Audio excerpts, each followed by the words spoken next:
Hey, everybody. Welcome into the Fantasy Pros Football Podcast. I'm your host, Dan Harris. Find me on Twitter at DanHarris80. It's the Sunday night recap show. I am back. Ooh. We got some excitement going on in the background already there, Pat, with doorbell. Is that what it is? And the doorbell thing? Anyway, it's Pat Fitzmaurice. We're back here on the Sunday night recap show. Pat, how are you? Very well. Our guard dog, our vicious 28-pound golden doodle, was upset with someone ringing our doorbell. So, but it was a fun week 6. Dan, It was weird. It was weird. I don't know if it was because we had the buys finally, so it just felt like it was a little less hectic and I could more focus on every single game that was going on. But we had some big injuries, some craziness that happened. With some backup running backs came through for everybody. It was an exciting day and a good lesson, I think. We'll talk about it more in the Waiver Wire show this week as to why you don't blow your fab necessarily early, because a lot of backup running backs this week. Darrell Williams, Khalil Herbert. They probably won you your week for the most part. So, you got to watch where you're going. But anyway, got a lot to get to. Let's get to all of it. First, let me remind you about our giveaway here that we are doing for October. Of course, it is the signed Justin Jefferson helmet. You know how to enter by now. Leave a review for the show on Apple Podcasts or CastBox, and then go to fantasypros.com/contest to enter. A subscription to our YouTube channel counts as 3 times the entry, so don't miss out. It's free, it costs you nothing, and it's a Justin Jefferson signed helmet. Also, if you want to hear more of my thoughts, either today, if it's Monday, if you're listening to this, or any day this week, just subscribe to the podcast, The Kickoff. That is me every day, 10 to 15 minutes, breaking down my thoughts. Today will be my 5 biggest takeaways. Next day will be Waiver Wire, a lot of stuff where I'm giving you how I'm looking at players and what I'm looking at for pickups. But Pat, are you ready to get into it now? I know you were here with Joe. It was a downgrade. You're ready to get back to normal. Are you ready to go here? Let's roll, Dan.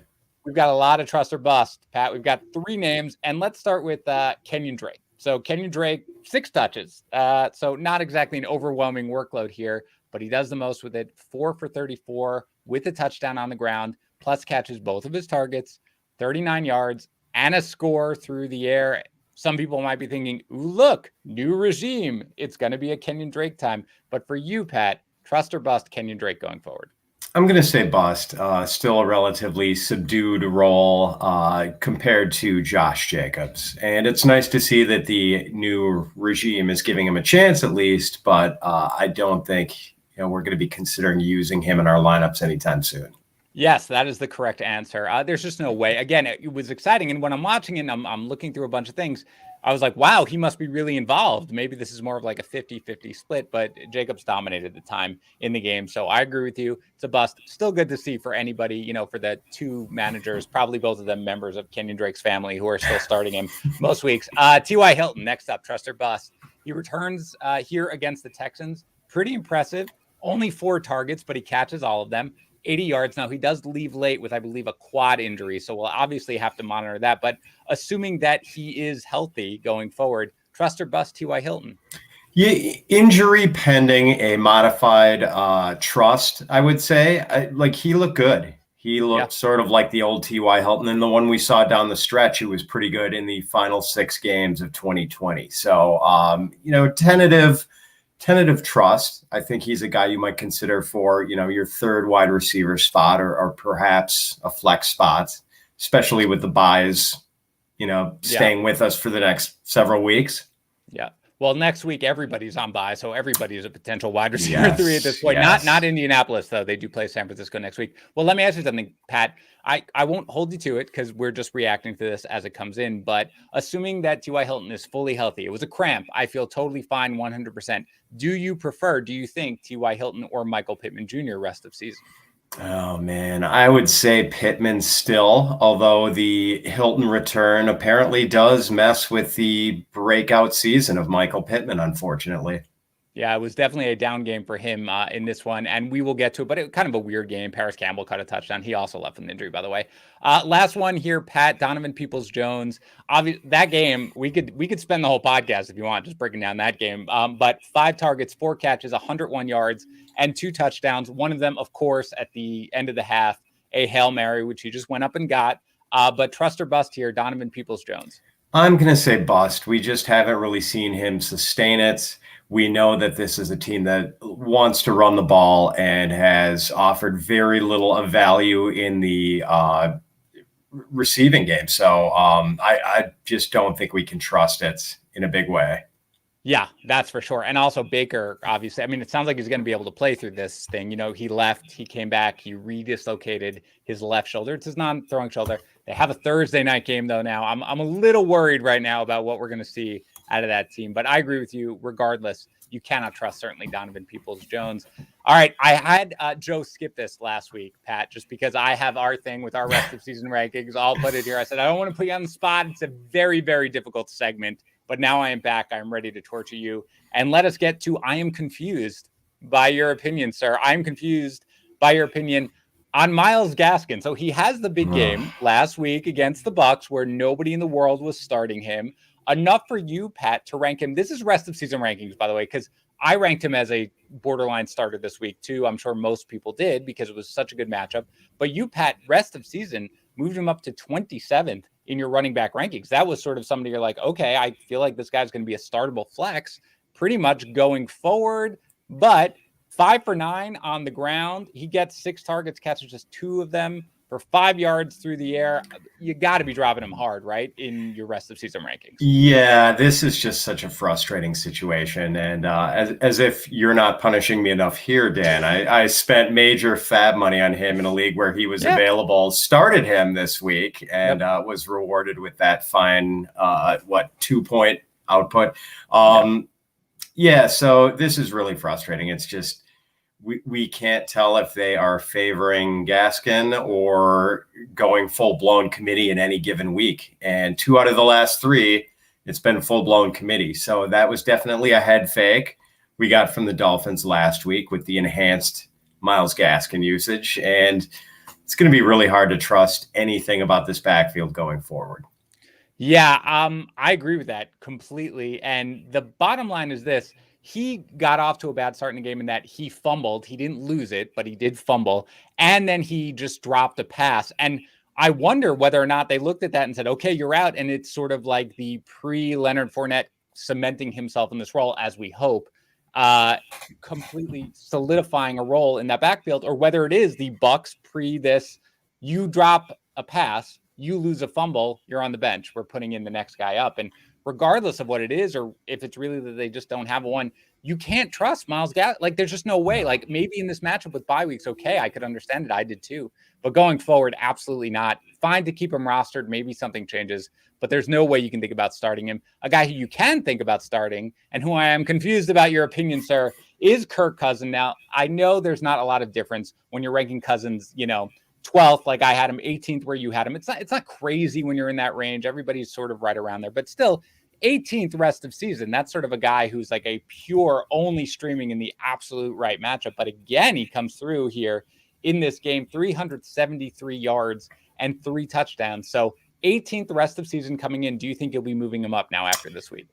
I think, Dan, I should probably have him at either 16 or 17, or best of all, 16.5, because I think Kirk Cousins is the perfectly average NFL starting quarterback. And there are going to be weeks where we will say, Kirk Cousins stinks, man. Like his bad weeks, he is terrible, which, it seems to be anytime there's a big game for the Vikings or whichever team he's playing on is usually when he turns in one of those clunkers. And there's times like today when he looks fantastic. And the two extremes sort of balance out in the end, Dan. I mean, I think he is the perfectly average starting quarterback in the NFL, the perfectly average fantasy quarterback. So 18 is probably just a smidge too low for him. Yes. Okay.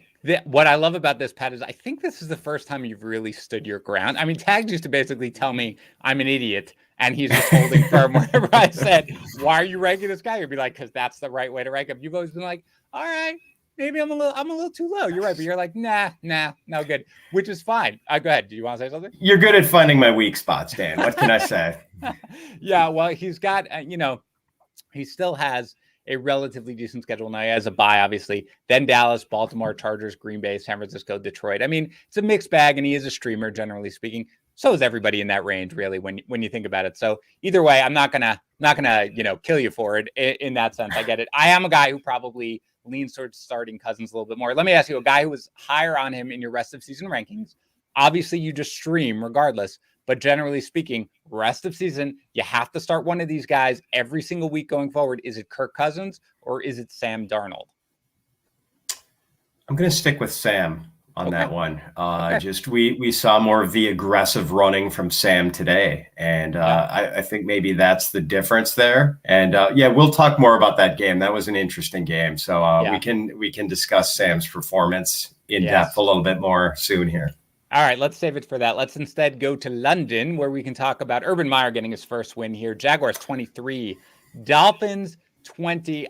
This is what we want from the passing game against an admittedly depleted secondary here. Marvin Jones and Laviska Shenault both see 10 targets. Jones, hauls in 7 of them for 100 yards in the score. Shenault, 6 of them for 54 yards. So how do you feel about both these wide receivers going forward?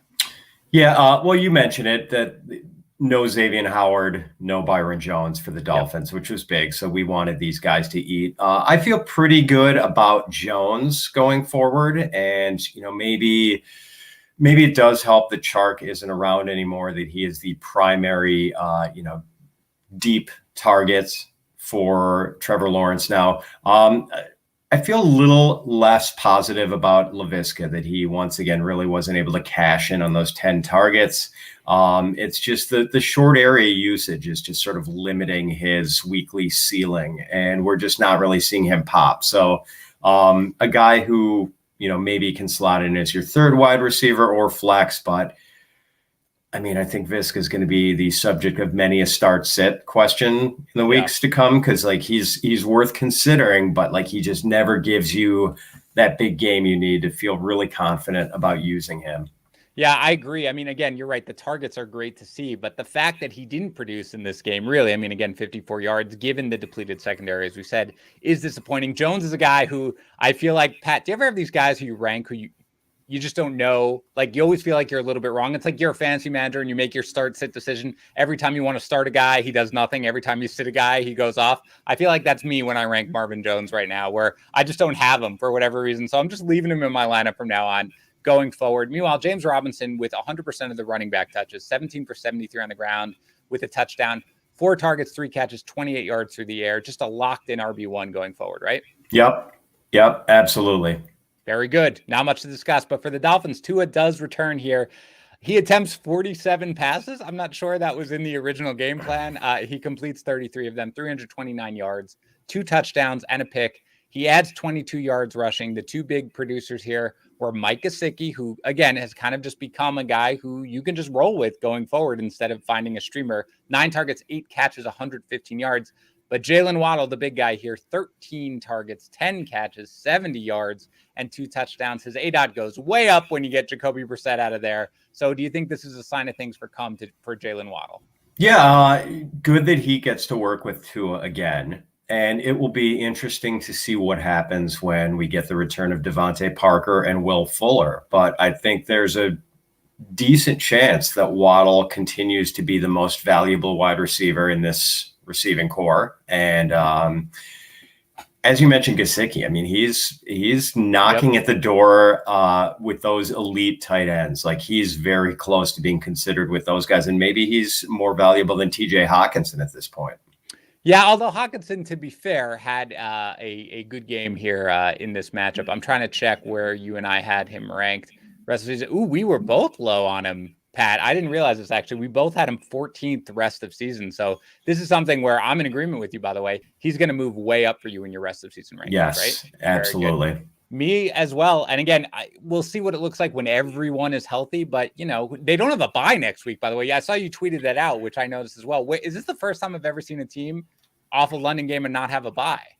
I asked what the reasoning was for, and apparently the Dolphins elected not to take their bye. That is their choice, and they declined the bye after the London game, which you gotta wonder how they're going to come out next week if they're a little bit flat, a little bit jet lagged. So. Yeah. And watching Brian Flores walk off the field after that loss, I felt sorry for what the team's going to have to deal with in the locker room. He did not look pleased. All right, before we get to our next game, let's remember, even if you lost this week, you guys know that fantasy is amazing, but fantasy props are really when you get to take your fantasy game to the next level. Yates and I do it basically every week with the over-under challenge over at fantasypros.com/challenge. You can do it there, but you can also do it at Prize Picks. You turn your fantasy knowledge into cold, hard cash. All you do is you pick 2 to 5 players. You decide if they're going to go over or under their stat projections. You can choose from any number of stat projections, by the way. They've got yards or receptions, touchdowns. You can even do fantasy points if you want. The more players you pick, the more money you can win, up to 10 times the amount that you wager. And you can do multi-sport entries if you want. Basketball is starting up, of course. We've got MMA. You can do whatever you want. Make your entries in less than a minute. 4.8 rating in the App Store. Take your game to a new level with Prize Picks Daily Fantasy Simplified. Use our promo code GRIDIRON. You get a 100% instant deposit match up to $100. Again, that's promo code GRIDIRON to receive a 100% deposit match for up to $100. Okay, let's return to the United States here and get to the Packers 24, Bears 14, a game I'm sure you watched pretty closely. Aaron Jones, 13 for 76 on the ground, plus caught all 4 of his targets for 34 yards and a score through the air. But I actually want to talk about A.J. Dillon briefly. 11 carries for 59 yards. He doesn't factor into the passing game for the first time in a couple of games, which is, by the way, surprising since he was never a pass-catching back in college anyway. But now he's got 16, 12, and 11 touches in the last 3 games. Do you think this is a guy that fantasy managers can start as a flex rest of season?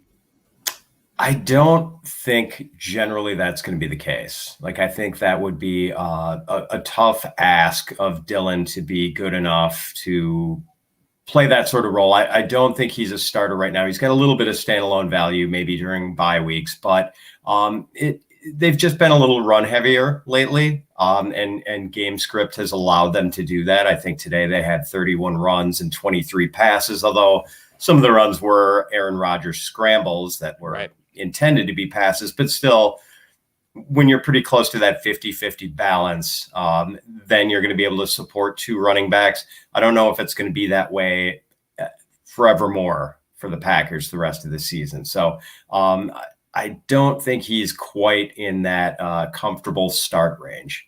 Yeah, I have him ranked. I mean, I was a little higher on him rest of the season. I'm 36th. You had him 44th, I believe. So I'm a little more optimistic that you can get away with him as a flex in deeper leagues if you need to. And of course, he maintains the high-end insurance policy value. Meanwhile, Aaron Rodgers still owns the Bears, as everybody now knows. 195 yards, 2 touchdowns through the air. He adds that rushing touchdown.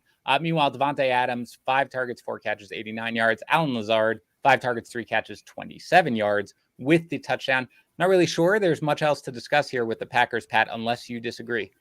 Yeah, we had talked about this, I think, Joe and I last week. There's really no one to trust in this receiving core other than Devontae Adams. I mean, Randall Cobb wasn't targeted at all today.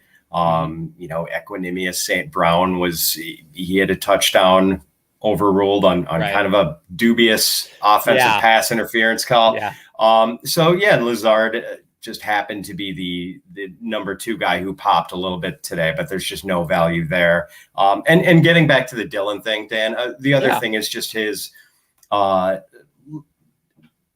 really consistent involvement in the passing game, I'll say. That's true. Like, he's shown that he can do that. It is a skill that he does have, but he's just not going to get more than, 1 or 2 targets most weeks. No, and I agree with that. And that's why the last few weeks have been surprising to me, because you just never thought that could be his role. But look, when I see a guy in a great offense getting double-digit touches 3 weeks in a row, it's something that at least makes me think, okay, if I'm out there sort of thinking about Myles Gaskin, for example, Pat, right? Like, I'll take the A.J. Dillon, that's sort of where I come out on it. But let's go to the Chicago side of the ball here. If you gambled on Khalil Herbert, you are happy. 21 total touches, 112 total yards with the score. I guess I don't really think it's worth going into necessarily, because I assume Damian Williams is going to be coming back here after, having the positive COVID. I guess when Williams comes back, do you think these 2 guys are going to basically split work until we've got David Montgomery coming back? I do. I think Herbert might have a little bit of an edge, actually. It was kind of interesting the way they used the backs last week. Like, it started with Damian Williams dominating work early, but then in the second half, it was more Herbert. And so it seemed like there was something they liked out of him a little bit more as that game went on in week 5. And, we saw Herbert play pretty well today. Like he looked good. So Yes. I would not be surprised to see him get a little bit more run than Williams next week if All right. Damian is in fact back. That's true. I mean, it's not a guarantee because he did have a positive test. That's obviously something depending on, he needs the negative test to be able to come back. So it's certainly not a guarantee. And this is not I'm confused by your opinion, sir, Pat, but I'm just going to come out and say, as much as he played probably better than he has maybe ever in the NFL right now, I still think you need to move Justin Fields, down your rest of season rankings. You have him at 17th. So that's like sort of in the Kirk Cousins range, which is fine. But he's uneven even on his best day. 16 for 27, a touchdown with a pick. He was sacked 4 times. He adds in, the 40 yards rushing or whatever. But it is something, Pat, where I don't really feel comfortable necessarily even streaming him ever in a good matchup. We can get there, but I want to ask about the pass catchers. You can touch on Fields if you want. But the pass catchers, I want to know just generally, like, how are you feeling about these guys? Allen Robinson, 7 targets, 4 catches, 53 yards. Darnell Mooney, 8 targets, 5 catches, 45 yards. He does find the end zone, of course. Cole Kmet, 5 targets, 4 catches, 49 yards. I mean, are you comfortable, or do you think that we should be starting any of these guys with regularity? I think it's come time, Dan, that I have to move Mooney ahead of Allen Robinson in the rankings on a weekly basis. I just think that Fields clicks a little bit better with Mooney than he does with Robinson. It was good to see Robinson get involved. I think most weeks you're not probably going to be playing Robinson at all if you have better options. Correct. I mean, unless you're, which is weird because, I mean, 2nd or 3rd round pick in a lot of leagues, 4th round pick at worst. It's just strange that he's been so uninvolved, and they even ramped up the passing volume a little bit this week. It's going to be interesting though next week, Dan, because they play the Buccaneers, and that is a team where trying to run on the Bucs is like just, beating your head against a wall. And like, do they really let Fields turn him loose next week? And, do we see these wide receivers possibly take advantage of the Buccaneers cornerbacks, which are like the weak link in their defense? So yeah, I can't wait to see if they actually do that. I mean, I think next week, both of these guys are perhaps playable, but most weeks, maybe you're avoiding it if you can. I don't know. I feel okay with Mooney in the lineup any given week, as long as he's like your flex guy or your last wide receiver. But it's been tough with A-Rob. Like even today, when it looked like it was going to be a good game early, it just kind of fizzled out at the end. And like, even when the Bears were in must throw mode, he wasn't really looking at Allen Robinson much at all. So in my, I do the trade chart for FantasyPros, and I usually have like an arbitrary cutoff of roughly 50 wide receivers, because I feel like once you're past that, the wide receivers, you're probably not giving up anything for a trade. And somebody wrote on Twitter to me and Joe and said, hey, what happened to Allen Robinson? Why isn't he on the trade chart? And Joe responded immediately without really thinking about it, being like, oh, that's probably just an oversight. And I responded, I was like, it's not an oversight. He is outside of my top 50 receivers going forward, and I would not trade anything for him under any circumstances, because I think this is it. And I think you're right. I mean, both he and Mooney were outside of that range. It was, I think Robinson was 51, Mooney was 54. You're a little higher on both, but not significantly, Pat. Like, you're mid 40s on both coming in. I think at this point, though, I am going to swap them, because I do think that if I am forced to start one of them, it is Mooney, who is closer to a guy who I can get away with as a flex than Robinson, who I'm in agreement with you, Pat. I just don't see it here right now with Fields at all. He has a preference for Mooney, it seems like, and whatever, if Mooney fits his skill set better, I don't know what it is. But yeah, Robinson has overcome every sort of mediocre quarterback performance that he's ever seen in the past, but I don't think he's going to be able to overcome this one. Yeah, I'll just one thing to add. I had Dave Kluge of Football Guys on my podcast this week, a Bears fan, and he thinks that maybe it's that you get a little bit more separation with Mooney as the wide receiver. It's a different kind of thing. It's a guy using his speed to get cushion versus a guy who's kind of a timing guy with Robinson, and he thinks that maybe that just fits Fields maybe, as a see it, throw it rookie right now, like a guy who doesn't really, throw receivers open yet. Maybe that'll change over time, but it seems like, where Fields is right now with his game, he does seem to just mesh better with Mooney at this point. I mean, I think we saw last year from Tua, right? We saw that he doesn't like throwing it into tight windows. He doesn't like it. Right. He wants a guy to be fully wide open. And I think you see that with a lot of rookie quarterbacks. So it's a fair point by Kluge, friend of the program here. Let's go on to the Bengals 34, Lions 11. Joe Mixon really, finally, Pat, fantasy managers were like, can we just get the Joe Mixon game? Can we get the game that makes me feel like, okay, I drafted you as an RB1. Thank you for showing why.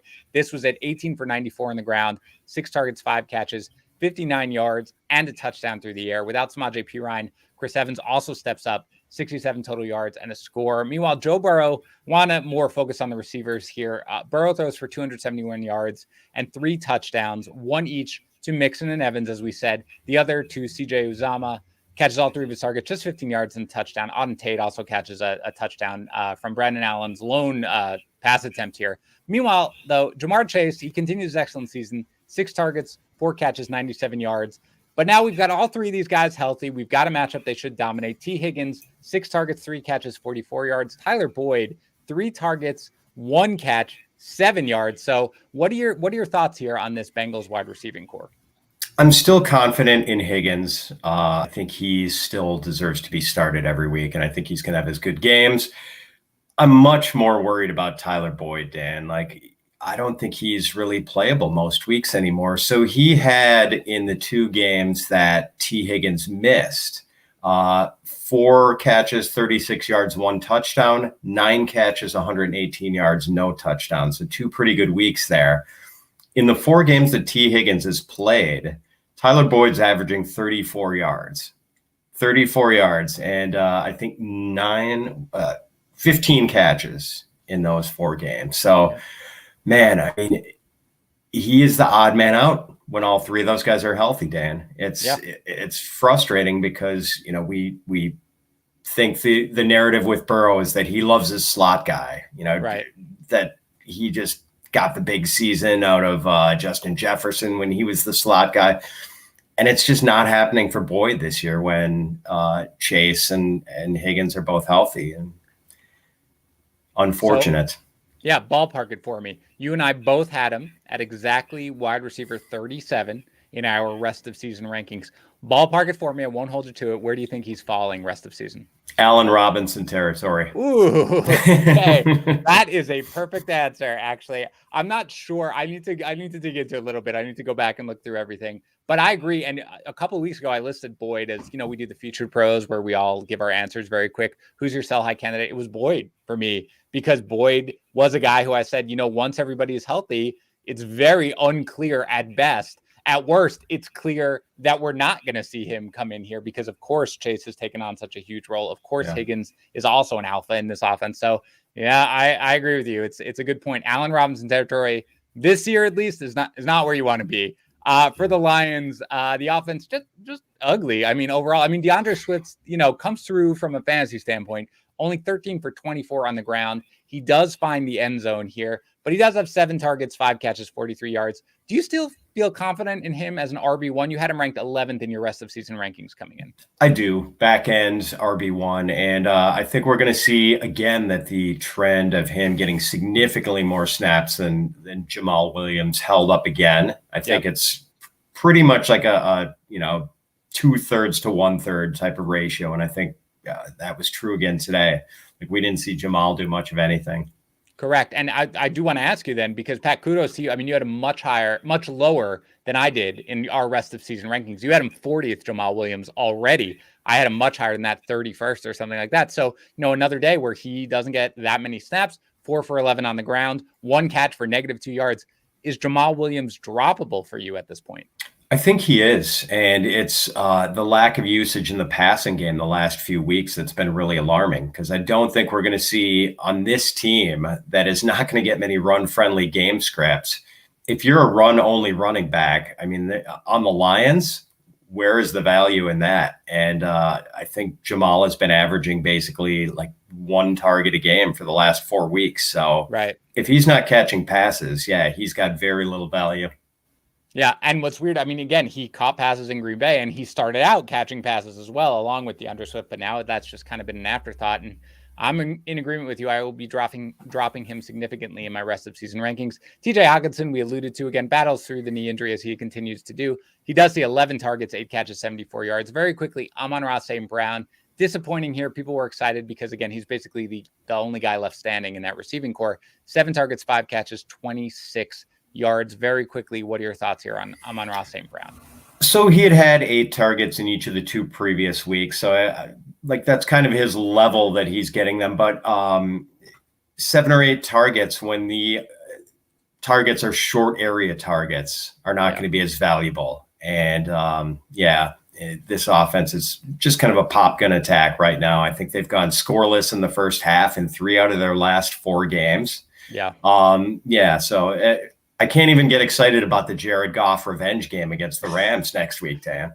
Hey, man, it's football. We can get excited about anything, okay? As a Jets fan, you can talk yourself into anything, I can tell you. All right, before we get to our next game, let's talk very briefly about Kraken, because everybody's investing right now in cryptocurrencies. You may want to, you may not know where to get started. Where you get started is, in fact, the Kraken app. With Kraken, you can buy and sell over 50 of the most popular cryptos like Bitcoin and Dogecoin, a ton more. You can do it whenever you want, 24/7. Super easy to get started, by the way. Download the app. You create your account and you are investing in a couple of minutes. And if you want to dip your toes into the water, that is really where you want to start with Kraken, right? If you're just like, I don't know, I want to see what it's about, Kraken is perfect for you because Bitcoin right now is worth roughly $50,000. You can buy as little as $10 if you want when you're on Kraken. Find out for yourself why Kraken has been one of the highest rated places to buy crypto for the last 10 years. Visit kraken.com/fantasypros now to learn more or search for Kraken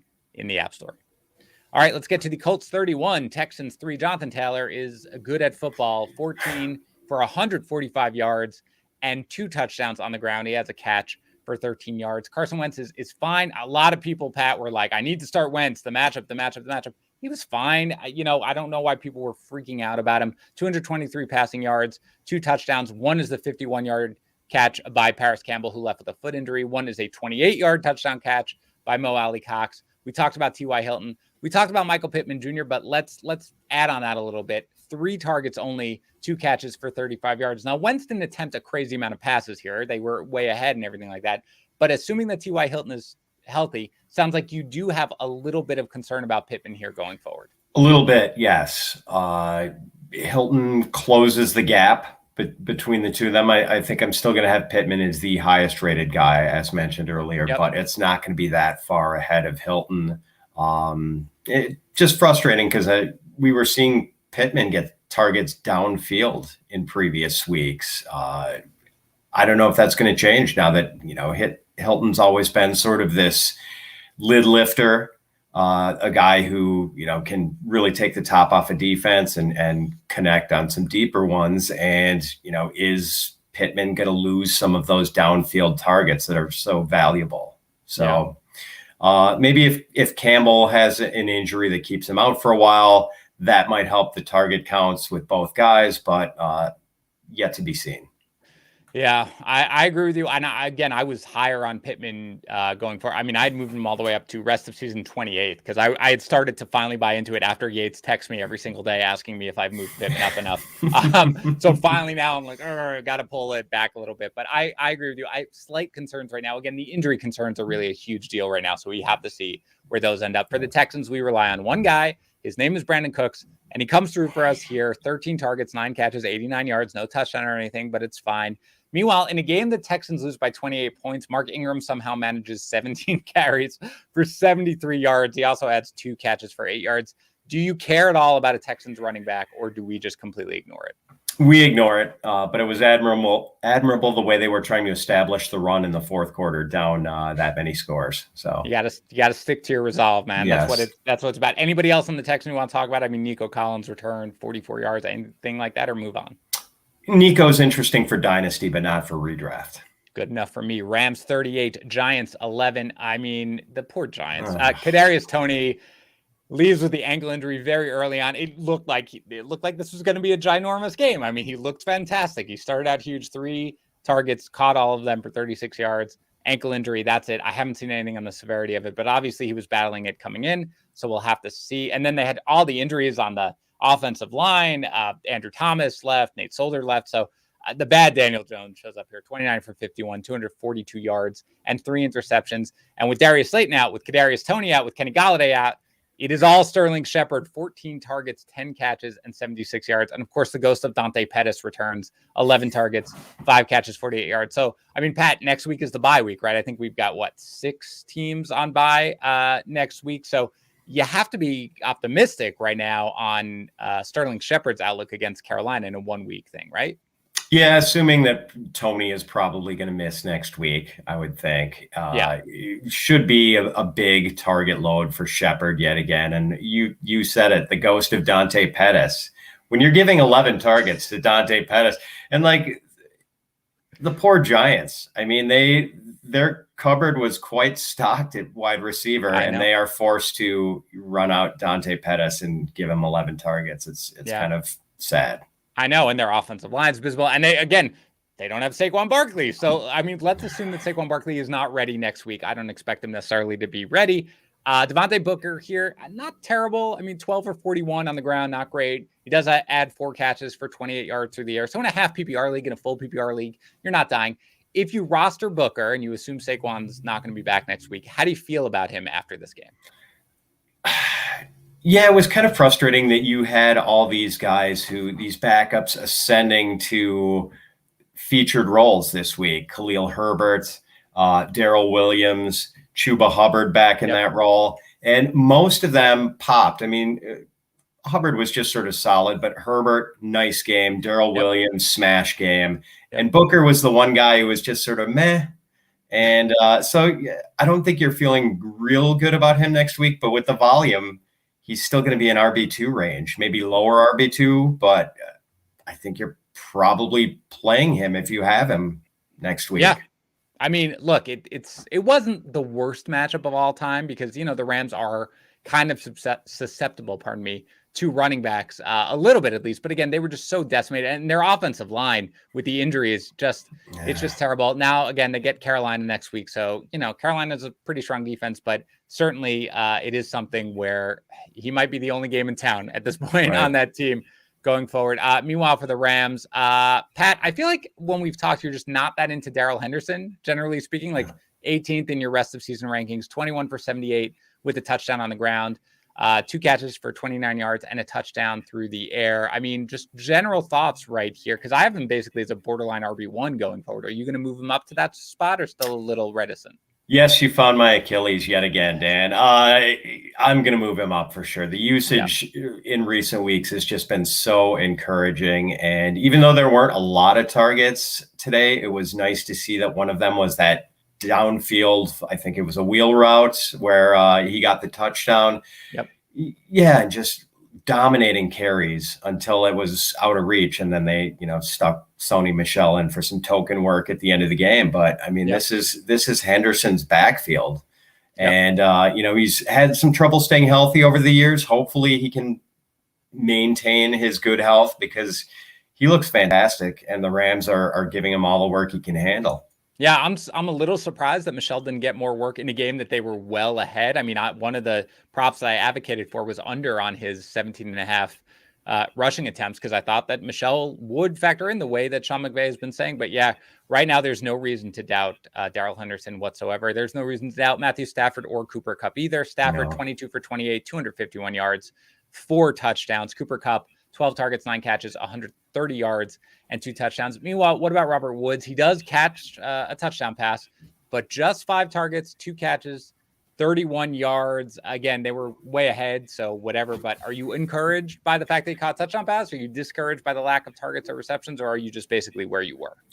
I'm pretty much where I was with we know that the gap has grown between Kupp and Woods this year, and I think it's going to be that way pretty much all season. Woods will occasionally show up, but yeah, I mean, it was the early touchdown this week and then not much else. So I think he's probably out of wide receiver 2 range and solid wide receiver 3, I guess.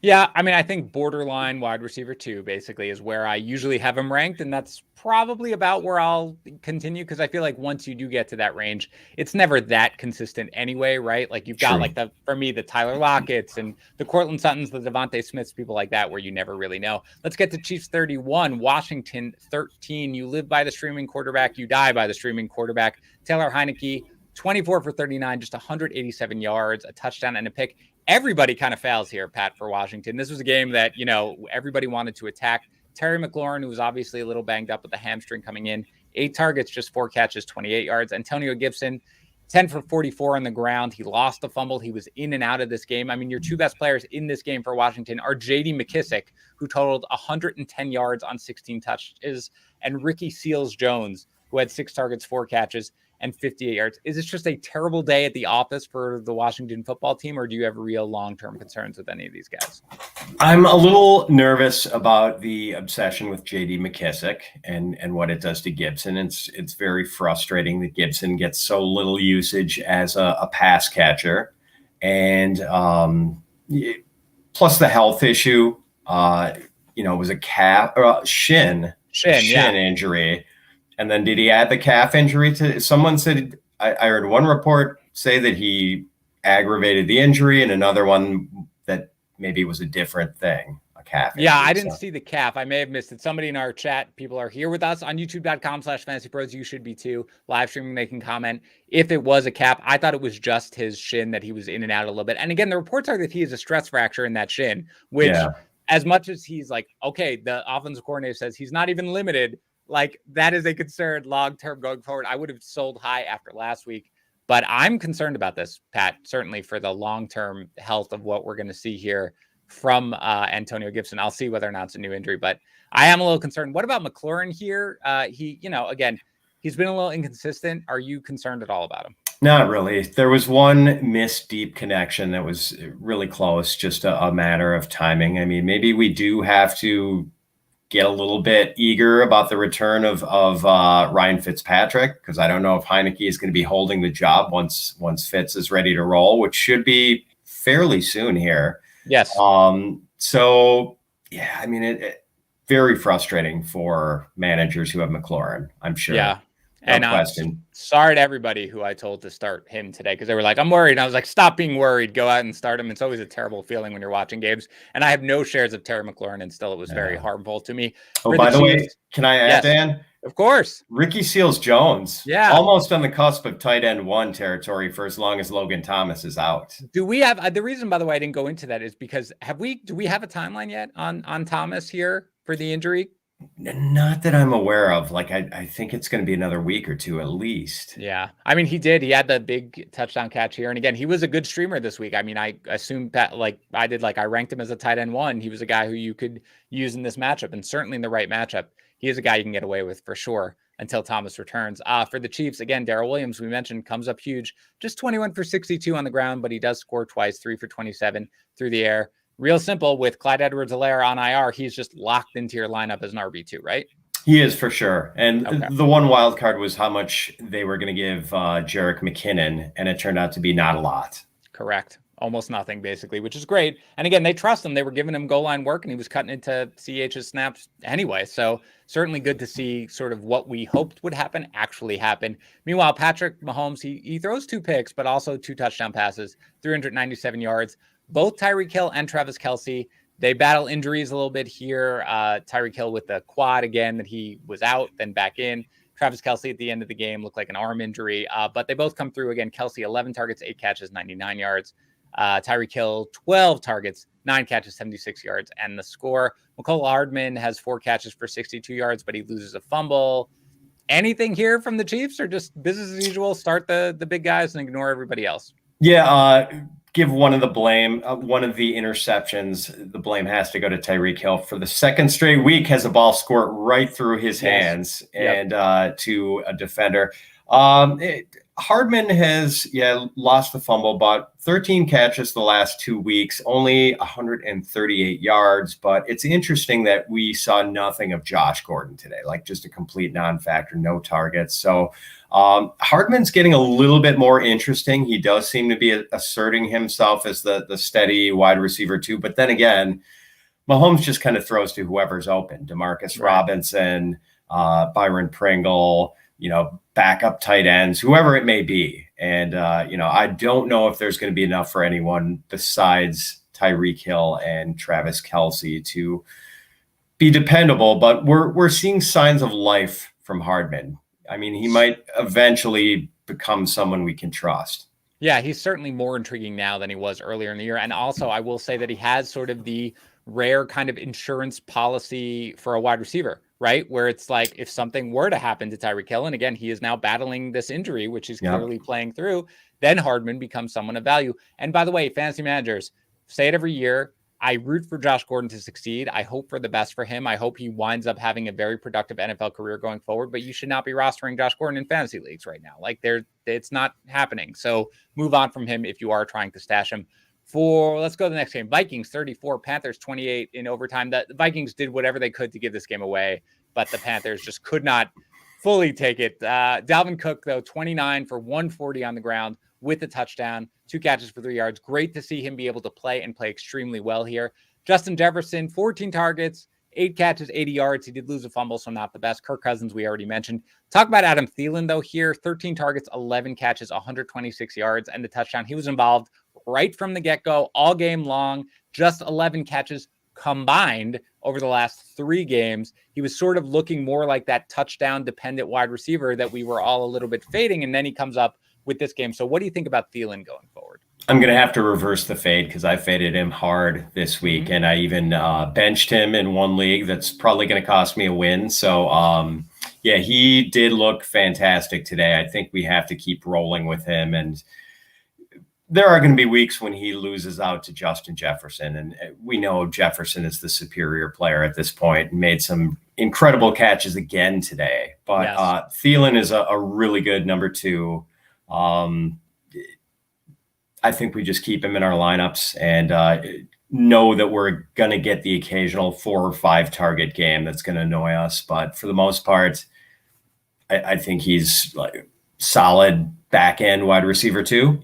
Yep, I agree. I mean, and I was pretty low on him. I still had him ranked, I think, inside my top 30, but I was definitely low on him this week. But I agree. I'm just going to roll him out there now everywhere I have him. And I think you don't really think about it too much. KJ Osborne does score a touchdown, 78 yards, but obviously inconsistent. Tyler Conklin, 3 catches, 71 yards. Let's go to Carolina because you mentioned Sam Darnold. You seem a little more optimistic on him than I did. I mean, 17 for 41 yards for 17 for 41, for 207 yards with a touchdown and a pick. He does add the 48 yards rushing, but he also loses a fumble. So, I mean, I guess, look, we can talk about him, but realistically, you just view him as a streamer in the right matchup at this point going forward, right? I think so, yeah. Okay. But it was such a drop fest for Carolina today, and Robbie Anderson was just absolutely terrible. If he hadn't caught that touchdown pass at the end, I mean, he might have. I'm not sure the Panthers fans wouldn't have booed him out of the stadium. He was just so bad. I think between DJ Moore and Robbie Anderson, and DJ Moore had at least one pretty bad drop himself. Oh, yes. 24 combined targets for those 2 guys, 8 catches, 33% catch rate. I mean, it was pretty hideous today, and Darnold's receivers did not do him any favors. Yeah, I mean, Anderson's, again, you like the targets right now for Anderson, right? Suddenly they're up. The production's just not there. The targets are enough to keep me interested, of course. So I'm probably I'm not advocating you have to pick him up if he's out there on your waiver wire, but I'm more intrigued now than I was. Just a bad game. You mentioned it for DJ Moore, who at least he caught 5 for 73. He had 13 targets. He did lose the fumble. So, but it's not like an absolute killer, thankfully. And again, part of it was the fact that they were coming back there at the end. Chuba Hubbard, as we mentioned, does come through, not a smash game or anything, but 16 for 61 on the ground with the touchdown, plus a catch for 4 yards. So again, Christian McCaffrey not now on IR, unfortunately, so out for at least 2 more games, or 2 more weeks. So hopefully that Hubbard can, continue to at least be the quasi-reliable guy that we have come to know and love. What was not reliable were the Chargers against Baltimore. Ravens 34, Chargers 6. I did not see it coming, Pat. I thought that Chargers were the right side from a betting angle in this game. It was just terrible. Your leading pass catcher for the Chargers had 50 yards, and it was Keenan Allen. Your leading rusher had 12 yards, and it was Justin Herbert. Mike Williams had 27 yards receiving. Austin Eckler had 55 total yards. Herbert threw for 195 yards. This comes on the heels of a giant game against Cleveland. 1 touchdown. It goes to Jared Cook. Do we just write this entire game off as a bad day at the office, Pat? West Coast team travels east for an early start, has just a completely forgettable game. Burn the film, move on if you're a member of the Chargers. I agree. I'm completely throwing it out, as I am the tape of me saying, I kind of like the Chargers getting, with the third. But I will say that Mike Williams, again, he sat out at the end of this game. It seemed precautionary. I know he was a little, he was obviously banged up coming in. He got banged up a little bit in the game. It didn't seem serious. It seemed like they were just kind of making sure in a game that they were obviously losing, that they weren't going to necessarily waste him here. And again, they do have a bye week now coming up. So you can at least rest assured that he should probably take a breather and get healthy. For Baltimore, again, not the most exciting day here, Pat, from a fantasy standpoint, even though they scored all the points, because it's all just the running back. So Tavius Murray, 9 for 44 on the ground with a touchdown. Now, he left with an injury. Sounds like it's not going to be all that serious here going forward, but Devonta Freeman scores 9 for 53 on the ground. Le'Veon Bell scores 8 for 18 with the touchdown. Again, you can do whatever you want against the Chargers on the ground. So that's just what Baltimore did. And I guess that's what it is. And again, Tyson Williams inactive in this game. Stop rostering Tyson Williams as much as I want to make him a thing. There's no need to anymore. Lamar Jackson, just 167 yards passing. He does throw 2 picks. He has the 1 touchdown to Mark Andrews, 6 targets, 5 catches, 68 yards. Nobody else really does anything. Hollywood Brown, 4 for 35. Rashad Bateman, 4 for 29. I don't know. What you want to say anything here, Pat? I mean, it seems like they were just ahead the entire game. They could attack the Chargers on the ground, and that's what they did. Yeah, they got the run-friendly game script, so I'm not too worried about Hollywood Brown's 5-target game, although Rashad Bateman out-targets him in his first game back. And, Bateman didn't have the best game himself. He turned those targets into 6 targets into, 29 yards. Yeah, 4 He had a ball go off his hands straight to a defender for an interception. That was bad. So good to see him involved, though. And you do wonder if he's going to cut into Hollywood Brown's value a little bit going forward. I wouldn't be surprised. I mean, Bateman is a guy a lot of people like coming out of college with good reason, like really no flaws in his game whatsoever. Very well-rounded receiver, can play inside and out. Yeah, we'll see. I mean, it definitely concerns me a little bit if I am someone who has Hollywood Brown on my team.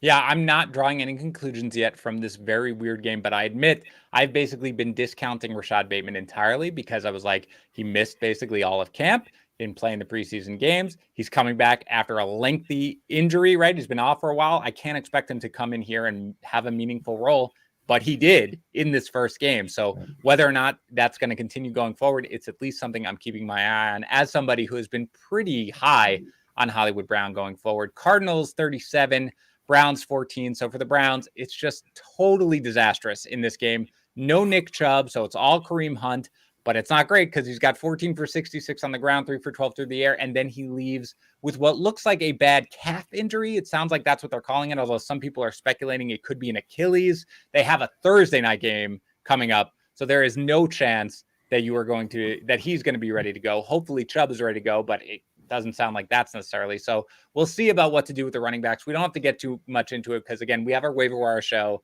on Monday, so we will certainly talk about the Browns running backs. But let's talk a little bit about what maybe we might see here going forward, because Baker Mayfield and Odell Beckham Jr. leave with shoulder injuries. Both return. Mayfield redislocated his shoulder, played through it. He had his arm in a sling after the game.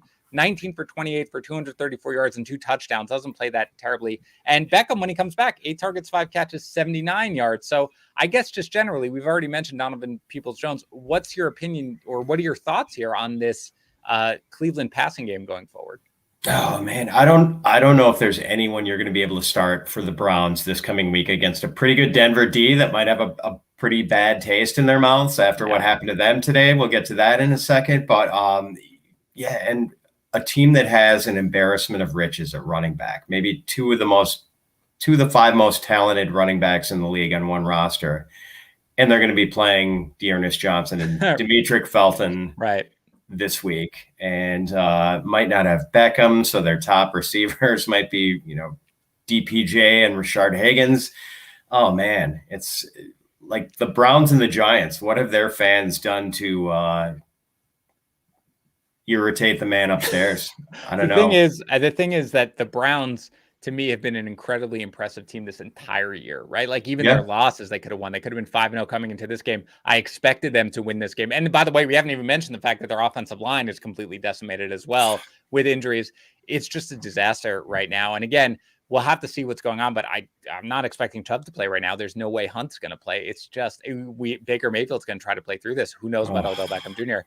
It's not really even from a fantasy standpoint, because other than the running backs, you're not relying on these guys. And again, we'll talk about what we might see from the waiver wire guys on the waiver wire show. But in the meantime, it's unfortunate. It is not as unfortunate as, it's not unfortunate for the Cardinals, who looked great. Again, I mean, Kyler Murray, he's got the shoulder. Who knows? They're going to regress. 229 yards passing, fine, but 4 passing touchdowns, 1 to AJ Green, 5 for 79 for him, 1 to Christian Kirk, 5 for 75 for him, 2 to DeAndre Hopkins, only 3 catches, only 4 targets, but 55 yards. Rondell Moore, meanwhile, the odd man out here, 4 targets, 3 catches, 16 yards through the air, 3 carries, 10 yards on the ground. So which Cardinals wide receiver, Pat? We usually say, I think it's just Hopkins, but which Cardinals wide receiver do you feel we can start going forward?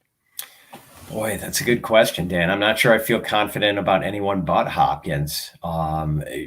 Kirk has maybe been second best. The one thing I'll say about Rondale, though, I was a little worried about Rondale with Cliff Kingsbury not being there today. It just seems like if Cliff is there calling the plays, like he's a little more aggressive in getting Rondale the ball. And I was wondering if, and certainly as far as the game plan, like they probably had most of the hay in the barn before Kingsbury was out and knew what they wanted to do. But when you're actually, dialing up the plays, I don't know. I just felt like maybe Rondale was hurt by that a little bit this week. So not too worried about him. I think he's still like kind of a flex option type of guy. I think all these guys are kind of flex worthy. I don't really trust AJ Green anymore, even though he got the touchdown today. Kirk and Rondale are kind of on the border of being trustworthy. And, even Hopkins is just sort of hurt by the spread of the targets and just not getting those double-digit target games anymore. So it's concerning, but he's just so good that he's still going to overcome it and be a very valuable player, but not as valuable as he could be. Yeah, I certainly am less excited about DeAndre Hopkins now than I was at the beginning of the season. Me personally, I mean, we're in bye week, craziness right now, so you can start any of them, but I don't really feel comfortable starting anybody else, sort of, and that's what you're alluding to as well. At least one, maybe more than one, is going to have a good game in any given game because Kyler Murray is exceptional and their team is great. Their offense is lightning, but I don't know which one it's going to be, and I'm just going to sit it out for the most part if I can and roster the guys for bye weeks, and that's pretty much it. With the running backs, James Conner, 16 for 71. Again, they were ahead most of the game. Chase Edmonds, again, not much work here. 4 for 46 on the ground. 1 big run early on. Nothing else really. Then 4 targets, 3 catches, just 4 yards through the air. Are you concerned here about Chase Edmonds? No, because he had a shoulder injury coming in, and I think this was an opportunity for the Cardinals to kind of go easy on him with the game pretty much under control for most of it. I mean, they didn't have to sweat this one out at all, jumping out to the big lead, and just seems like they took the opportunity to give him a little bit of rest. Okay, good enough for me. Raiders 34, Broncos 24. Melvin Gordon, 11 for 53 on the ground, 3 targets, 3 catches, 23 yards through the air. Javonte Williams, 10 for 50 on the ground, 3 targets, 3 catches, 15 yards through the air. Everybody wants Javonte Williams, and from a fantasy perspective, to sort of like be this guy. But I mean, Melvin Gordon is productive, continues to be productive. This seems like, again, no reason to change from the absolute pure timeshare that we're seeing, right? Yep. I'm a broken record saying it every week, but it's a 50-50 and pretty much will be the entire season unless someone gets hurt. That's exactly right. And we talked about this a lot in draft season, not with you, Pat, because you weren't on the podcast yet, but we talked about it a lot where I just said, I'm excited about Javonte Williams. Like, it's great, but it is very difficult for a rookie to overtake an established back like Gordon, who, by the way, it's not like Gordon is in this horrible decline or anything like that. Like, he's still extremely productive. It is really difficult for a rookie to just overtake a guy like that without an injury. And that's exactly what we're seeing. And I agree, that's exactly what we're going to see. Meanwhile, Teddy Bridgewater, 334 yards and 3 touchdowns with 3 picks. Noah Fant catches 1. He gets 11 targets, 9 catches, 97 yards. Cortland Sutton gets 1, 14 targets, 8 catches, 94 yards. Tim Patrick, always forgotten, just 6 targets, just 3 catches, but 47 yards and a touchdown. This is obviously a game where they were throwing a bit more than they usually like to necessarily because they were behind for most of the game, but not sure, Pat, whether or not you see a big takeaway here from a receiving side. No, Sutton's the guy you play every week. Patrick is the steady guy who gets 5 to 6 targets, and you play him if you have to. I don't think you're eager to play him, but usable if you must. And it's good to see Fant being more consistent lately. So nice to see him involved again. But yeah, Bridgewater was pretty bad in this one. And who would have thought the Raiders, after what they've been through this past week, coming out and just drilling the Broncos in Denver? We talked about it on the Betting Pro show, which is people were like, well, with Gruden, blah, blah. I was like, we have absolutely no idea what the impact is going to be of the Gruden thing. Like, maybe they're going to be liberated and they're going to feel like finally they don't have this cloud hanging over them and they're going to just play like you love to play football and have fun with it and go crazy. We had no idea what it was going to be. And boy, they came out and they looked dynamite throughout that entire game, especially defensively. And they're tough on wide receivers, we know. But for the most part, every time I was watching that game, it looked like Bridgewater was just horribly looking downfield with his feet tapping, trying desperately to find someone before he just ran and tried to buy time. So yeah, great game from the Raiders. And offensively, we talked about Drake, but Josh Jacobs, 16 for 53 on the ground, plus he gets the touchdown. He also has a 29-yard reception. Derek Carr throws for 341 yards and 2 touchdowns. One of these goes to Henry Ruggs here. 4 targets, 3 catches, 97 yards, and a touchdown. Hunter Renfrow, just 36 yards here. Do you feel comfortable starting either of these wide receivers going forward? I don't know about comfortable, but I think they are playable. It's amazing what Ruggs is able to do with his targets when his average depth of target is around 20 yards. And normally the hit rate on those, I mean, it's certainly leaves you open to erratic performances because you're not going to get a high completion percentage when your average depth of target is 20 yards. But he's being surprisingly efficient for those, that sort of usage, and is turning in more usable games than not. So I think he is a guy you can at least consider for your starting lineup every week. This was probably Renfro's worst game of the season. He's been really steady. And as a PPR receiver, like he's startable, I think, at least like wide receiver 3 flex worthy. So yeah, I mean, both of these guys are definitely playable. Yeah, I mean, the Browns are very good against slot wide receivers, of course. So, you knew that could be something. But yeah, Ruggs, I'd love to see them give him more short area targets and let him use his legs. But I tell you what, you want to target him down the field all day. If he's going to come up with them like he is right now, I can live with it for sure. I've been impressed by him for sure. Darren Waller, meanwhile, 5 targets, 5 catches, 59 yards. You want to see more targets. Fantasy managers are really upset about that. I mean, just take what you get here from a tight end. He will have better days. Last game, Cowboys 35, Patriots 29 in overtime. Great game to watch. Dak Prescott 36 for 51 for 445 yards and 3 touchdowns, but he did suffer some sort of calf injury on the final play. I don't know if everybody saw that. If you're just listening to this now, if you didn't see it, he did suffer some sort of calf injury. Don't know the severity of it just yet, so we'll have to wait and see. He played fantastically, but again, let's see now. They are one of the teams, thankfully, on a bye, coming up this week. So he's got an extra week, but let's monitor that going forward. Finally, CeeDee Lamb really gets going here. 11 targets, 9 catches, 149 yards with the touchdowns. Amari Cooper, again, just 8 targets, 5 catches, 55 yards. Dalton Schultz, 6 targets, 5 catches, 79 yards, just continues to be a mainstay here as a tight end. So what are your thoughts, just generally speaking, on the receiving group? I think we have to be a little concerned about Amari Cooper, and maybe this is the new reality for him with Lamb, like the star of this receiving core now. I mean, Lamb is just a special player, and with Dalton Schultz stepping up, there just are not enough targets to go around for Cooper. Even in a game where we saw the passing volume ramped up a little bit for Dallas, it had been sort of low in recent weeks, and maybe that could explain some of these 6-target games for Amari Cooper. But yeah, now I just think he's sort of a secondary option in this offense. Yeah. And there's room for a secondary option. But again, we do have Michael Gallup is going to come back as well. So there's going to be further eating into it. But I do want to see what happens with Cooper off a bye as he continues to get healthier, because he has been banged up a little bit, right? He's been battling the ribs and stuff like that. But I agree. It is certainly CeeDee Lamb. And this is great where fantasy managers have been frustrated, for a couple of weeks back then about CeeDee Lamb. He's a superstar. Zeke, meanwhile, 119 total yards. Pollard, 63 total yards. Zeke was you saw him fighting a little bit. Every once in a while, he'd be taken out. He was clearly, maybe it was the ribs or whatever. But I'm not sure there's really anything to talk about. Zeke's a stud. You leave him in your lineup, of course. And Pollard is a viable flex, probably play most weeks, right? Yes. Good enough for me. For the Pats, come on, Jacoby Meyer. I mean, that was the touchdown. We finally had it. I was so excited for the guy.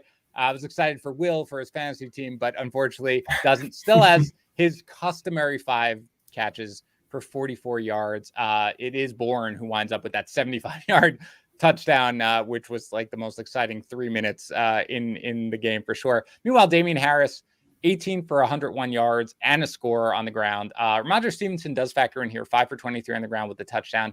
All 3 of his catches for 39 yards. Do we expect Harris to continue to dominate this backfield, or do we think Stevenson's going to start cutting in a little more going forward? No, it would be nice if Stevenson started cutting into the Brandon Bolden usage, because Bolden is just really meant to be a special teamer and should not have a meaningful role in this offense. And it was nice that they actually sort of had these designed passes for Stevenson, and he looked pretty good.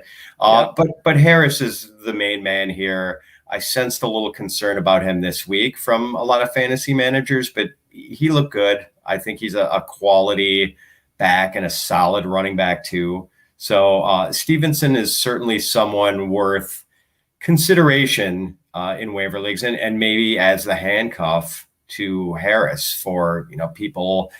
The people who have Harris on their roster should maybe think about adding Stevenson.